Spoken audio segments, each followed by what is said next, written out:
Hi, folks. You're with Tacitus today, your pushback channel, and thank you for joining this audio, no pictures live stream. Please listen to this presentation as you would a radio broadcast as you're driving along in your car, your truck, or on public transport. In this presentation, or this essay rather, I'd like to talk about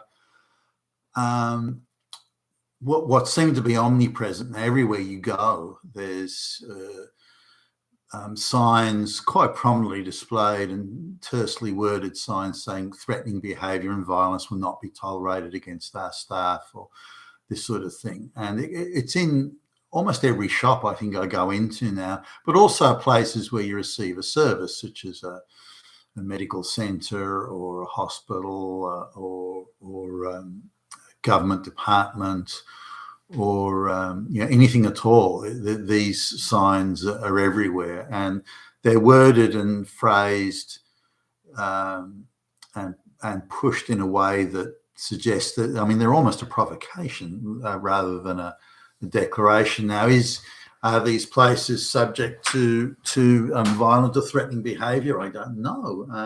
I wouldn't think so. For example, there's a grocery store that's got these signs everywhere, and they've even got recorded messages over, like the intercom system, where it booms out, with threatening behaviour, this won't be tolerated, and we'll call the police, and so on. Now, there's a guy up the road that got robbed. He's quite a way up the road actually, but got robbed recently, and he was telling one of the neighbours that the police couldn't have been less interested, couldn't be bothered turning up. But in cases where supposedly someone's engaged in threatening behaviour, whatever that is, and there's no definition standard that I can find, it's any behaviour that makes the employee or the other person feel unsafe. What does that mean? My threshold of unsafe is going to be different from someone else's.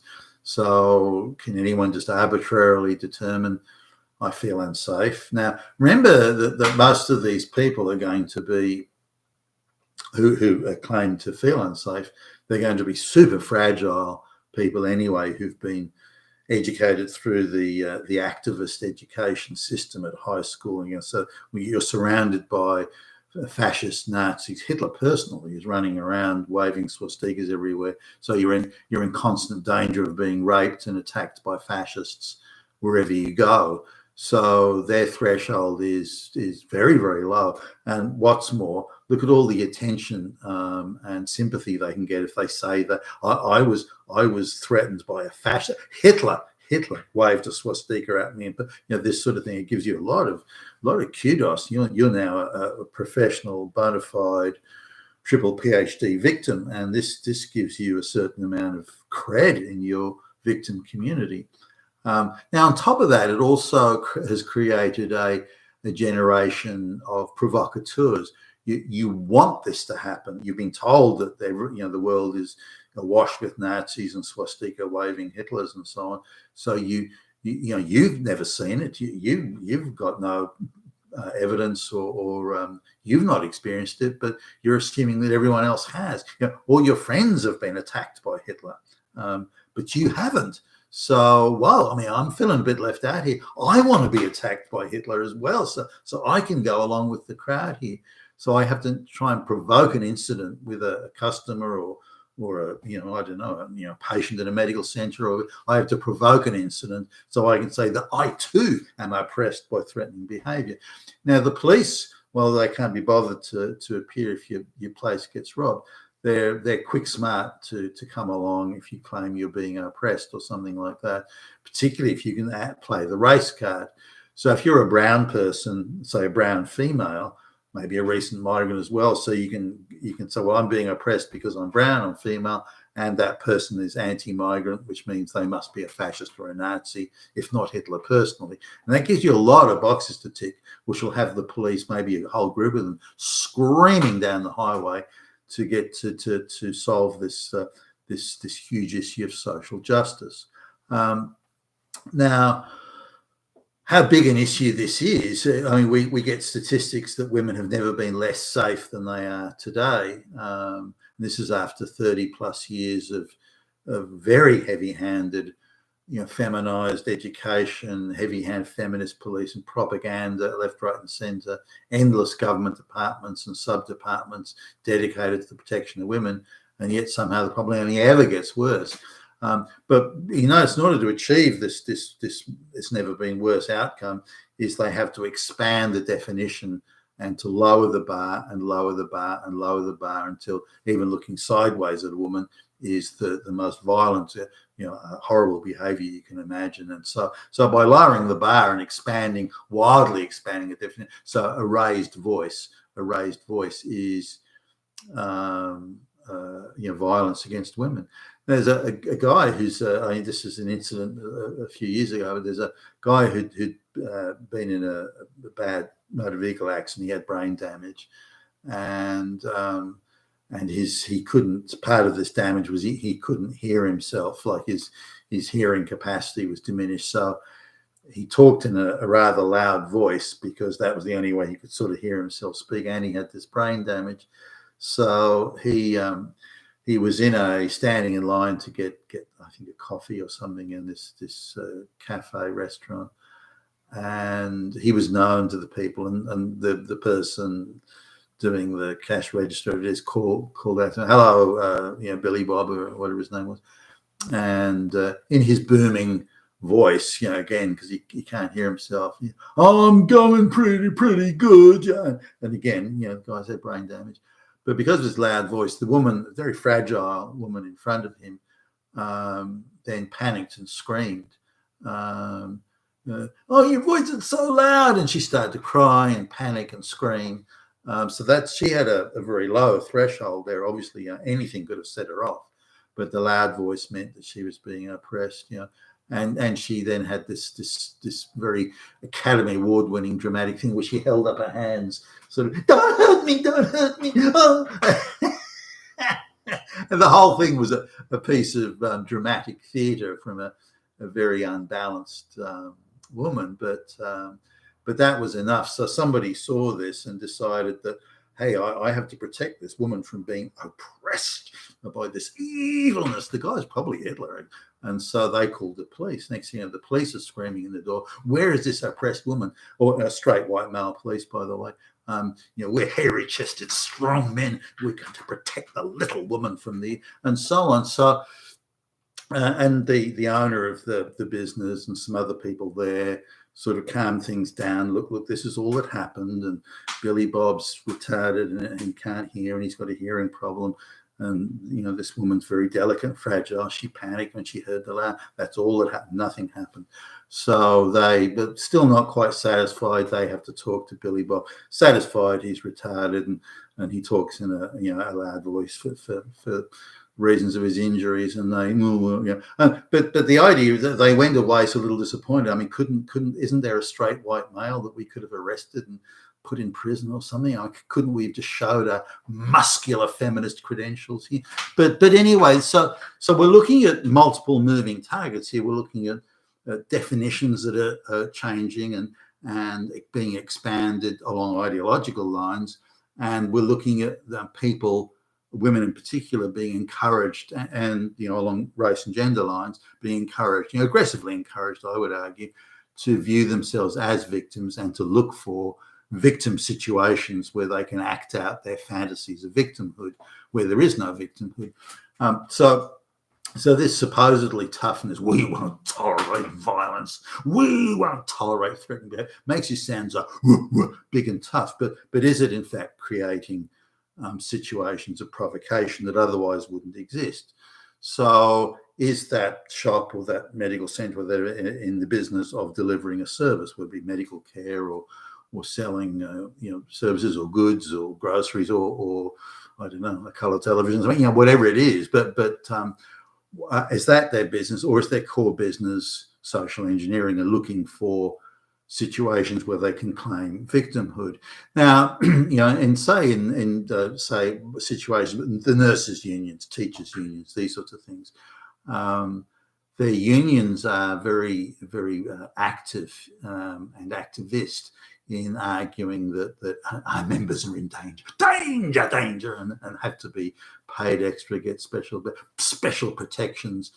Students are intimidating the teachers, and so let's suppose that's the case. Then why do they put 4'11" tall female just graduated teachers into areas that have 75% brown, 80% brown people, and mostly Muslims? That why do they do that? Aren't they creating the architecture of? Well, they said, well, we're showing those brown people that women are. No, you're not. No, you're actually looking for situations of confrontation. Well, no, we're not. We're just showing them that women are. No. You're looking for avoid those situations of confrontation. That's how you do it. Now, I'm just in terms of personal experience, I've noticed a big uptick over the last couple of years, or 2 to 3 years, on simple things. For example, I get an email saying that a takeout food chain has got a special on. They're doing, hamburgers at half price today or this week or something. I go, okay, well, I'm going past there. I wouldn't mind a hamburger. I'll get that hamburger and fries at half price. So I turn up at the shop, at the restaurant, and the staff don't appear to know anything about it. And the assistant manager. Now, the standard of people at these takeout food places has plummeted over the years. You typically get a fresh-faced, keen and eager, happy to help type person years ago. Now you don't. You get an angry, someone who even failed their gender studies sort of course, and they're working there and they're angry. They paid shit money. Their life is shit, and they're not there to give service. I mean, far from it. So I point, well, look, here's the email. Here's the promo. This is your own company is promoting this. And instead of trying to solve the issue, give service and deal with the matter, okay, all right, well, I wasn't aware of that. Instead, they don't give a shit. In fact, they're actually annoyed that I've pointed out that that promotion is on, because now they kind of have to do something, but they'll do it with absolute reluctance. And then there'll be a snotty attitude. Oh, well, if that's what you really want, it'll be a 15-minute wait. And then there's the look on the face of, you ain't going to wait 15 minutes, are you? Which means I can avoid the issue altogether. But the point is, they'll argue with me rather than or argue with the customer. It's not a personal thing. Other customers are getting argued with as well at the same time. They'll argue the toss rather than to just deliver the thing. So if I get irritated, or any customer gets irritated, and look, the special is on you. You raise your voice. Yes, threatening behaviour. I'm calling the fucking police. You fucking swastika waving Nazi. And that's really then the situation's boiled up. They've got their moral high ground position. You're the Nazi, and on it goes. Now, this can happen across a number of things because the quality of services declined. You're no longer told you're there to give service. You're no longer committed to giving service or of delivering a service. You're there to process the paperwork, if anything, or to act as a gatekeeper. And you see this in, say, somewhere like medical centres. Now, I take an elderly relative along to the medical, so I've got an unfortunately large degree of exposure to these sort of people.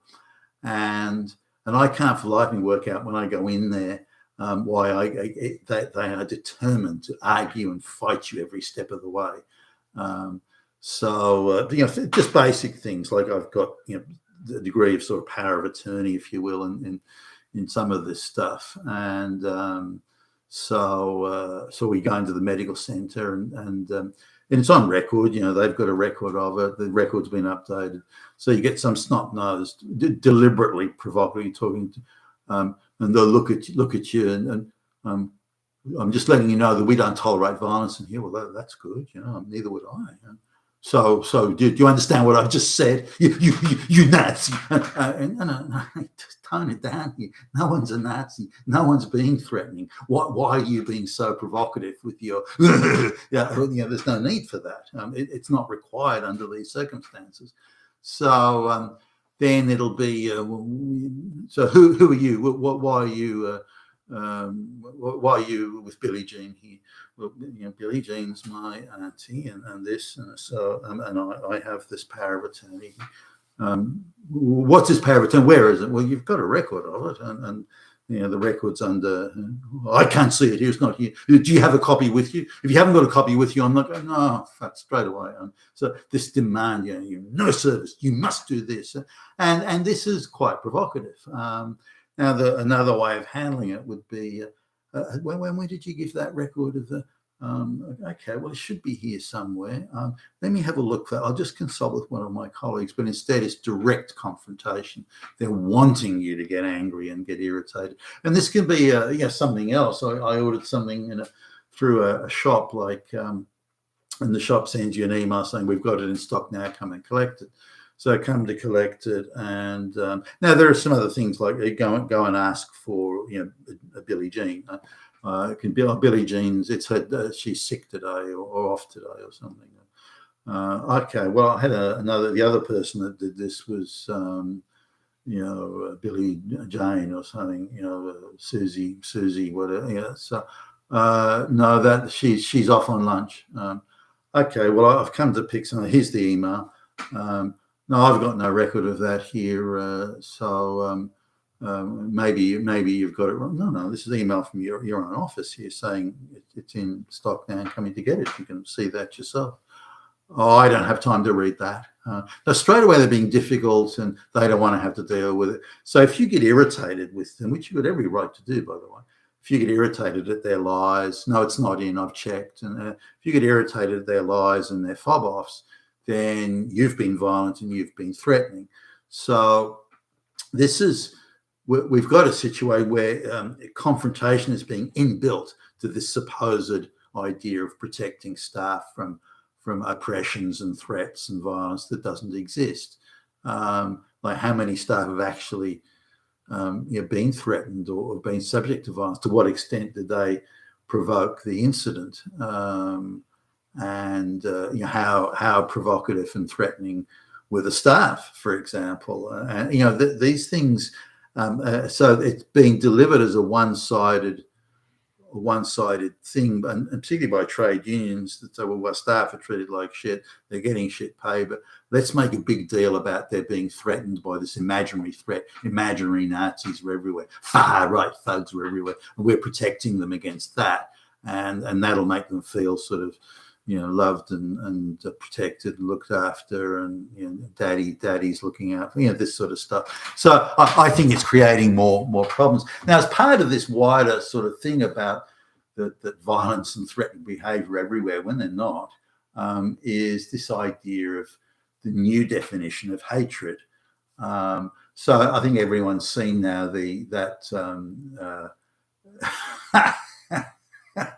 incredibly embarrassing supposed breakdance by Ray Gunn in somebody called Ray Gunn, an Australian alleged dancer in the Olympic Games. Now, the amount of people that have been poking fun at this and criticising it for being rubbish dancing, which I think we can all agree, or certainly in my view it was and is. And so everything from the Jimmy Fallon show in the United States to you name it, it's been parodied and laughed at and mocked and so on. Now, what surprises me is the incredible sort of gender studies type self-assurance that this Ray Gunn has. And there was one show that was one online thing of all the incredible self-confidence of a pedophile in the kindergarten, which is like, oh, I'm not sure I'd have gone that far, but it's kind of a funny line. But anyway, this thing about they've now repackaged the criticism and the mocking and so on. That is it criticism and mocking of a crap dance? Well, no, it's not. What it is evil online hate by neo-Nazis. Hitler is personally, while he's waving a swastika, putting crap on this, criticising this dance, and it's hate, pure hate. Well, no, it's not. There's no hatred in it. It's just a crap dancer's getting mocked. That's all it is, just that. But it's been repackaged up as hatred. But this is something that's also quite widespread, this idea that if you criticize someone who has allegedly less social power than yourself, then you're not criticizing or anything like that. You're not mocking it or making fun of it. You are engaging in the most evil hatred imaginable. And that makes you a fascist. And if you're a fascist, you are therefore a Nazi. If you're a Nazi, you are therefore Hitler personally. And so they go down this path. Now, it's in fact a bully tactic.